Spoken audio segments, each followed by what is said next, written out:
बेटा, चलो तुम मेरे साथ चलो। मैं तुम्हारी नई मम्मी ले आया हूँ। हम लोग इस जंगल को छोड़कर दूसरे जंगल में रहेंगे। अगर हम यहाँ रहें तो ये दोनों मनहूस चिड़िया हमारे जीवन में दिक्कतें ही लाते रहेंगी। नहीं पिताजी नहीं, आप हम दोनों को छोड़कर नहीं जाइए। अब तो हमारी माँ भी इस दुनिया से चली गई है। आप भी छोड़कर चले जाएंगे तो हमारा क्या होगा? अब मुझे तुम दोनों की बकबक और नहीं सुननी है। चलो टिकी, हम दोनों दूसरे जंगल में जाकर शादी कर लेते हैं, ठीक है? इतना बोलने के बाद चिंटू चिड़ा दूसरे जंगल में चला जाता है और वो टिकी चिड़िया के साथ शादी कर लेता है। इधर दोनों बेटियां दुखी मन से अपनी माँ को याद कर रही थी, तभी वहाँ वही शिकारी आ गया। बहन चुप रहना, क्योंकि यहाँ वही शिकारी घूम रहा है। अब तो हमारी माँ भी इस दुनिया में नहीं रही जो हमें इस शिकारी से बचा सके। तभी शिकारी घूमता हुआ बच्चों के पास पहुँचता है। क्या कहा? तुम्हारी माँ इस दुनिया में नहीं रही? मैंने तो उसे पहले ही कहा था मुझे ये बच्चे खाने दे, लेकिन उसे अपनी जान प्यारी कहाँ थी? उस दिन तो तुम्हारी माँ ने तुम्हें बचा लिया था, लेकिन आज तुम्हें बचाने के लिए कौन आएगा? आज तो मैं तुम दोनों को खा ही के रहूंगा। नहीं नहीं, हमारी माँ को कुछ नहीं हुआ है। हमारी माँ तो हमारे लिए दाना लाने गई है। वो देखो पीछे, उधर से आ रही है हमारी माँ। चलो पिंकी, शिकारी अभी हम लोगों को नहीं देख रहा है, भागो यहाँ से। इस तरह से शिकारी का ध्यान भटका कर वो दोनों वहाँ से भाग जाते हैं। पिंकी बहन, हम उस शिकारी से तो बच गए, लेकिन हमारे पास अब रहने के लिए घर नहीं बचा। अब हम इस सर्दी में कैसे रहेंगे? दोनों बच्चियां ठंड से बचने के लिए पेड़ की आड़ में छिपकर बैठ जाया करते थे, लेकिन फिर भी इस सर्दी को वो दोनों सह नहीं पा रहे थे। पिंकी बहन, अब लगता है कि हम दोनों इस सर्दी में ही मर जाएंगे। अब तो हमारे पास हमारे माँ बाप भी नहीं है और ना रहने के लिए घर।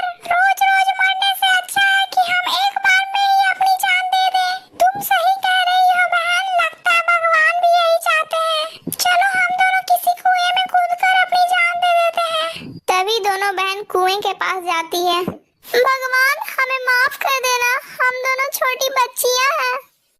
हम अपने माँ बाप के बिना नहीं जी पाएंगे, इसलिए हम इस कुएं में कूदकर जान दे रहे हैं। रुको बेटी रुको, मैं अभी तुम्हारी माँ जिंदा हूँ। माँ, आप जिंदा हो?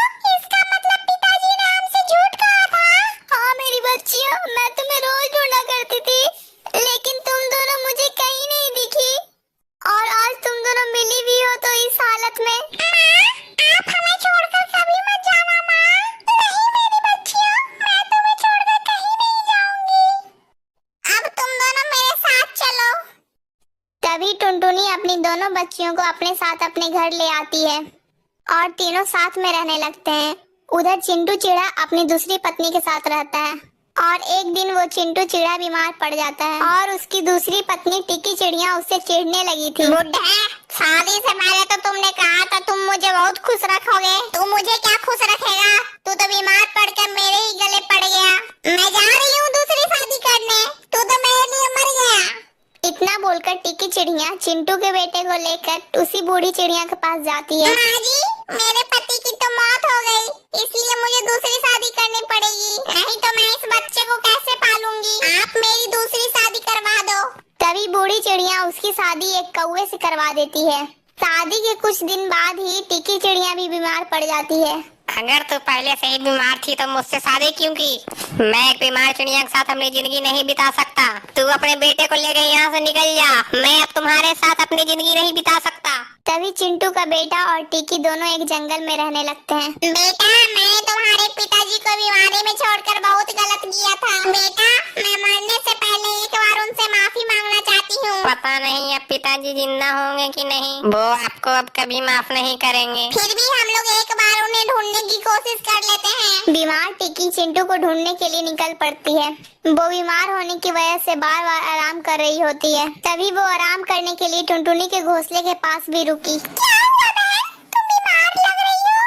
तभी टिकी सारी बातें टुनटुनी को बता देती है और टिकी जानती थी कि चिंटू की पहली पत्नी टुनटुनी ही है और टुनटुनी को भी पता था कि चिंटू की दूसरी पत्नी टिकी है। सभी लोग चिंटू को ढूंढने के लिए निकल पड़ते हैं। चिंटू एक पेड़ के पास उदास बैठा हुआ था। तुम लोग मुझे यहाँ ढूंढते हुए आए हो ना? मैंने तुम लोगों का बहुत इंतजार किया। मैंने तुम सबके साथ बहुत बुरा किया, मुझे माफ कर दो। आप माफी मत मांगो, आपको अपनी गलती का एहसास है, यही काफी है। आप हमारे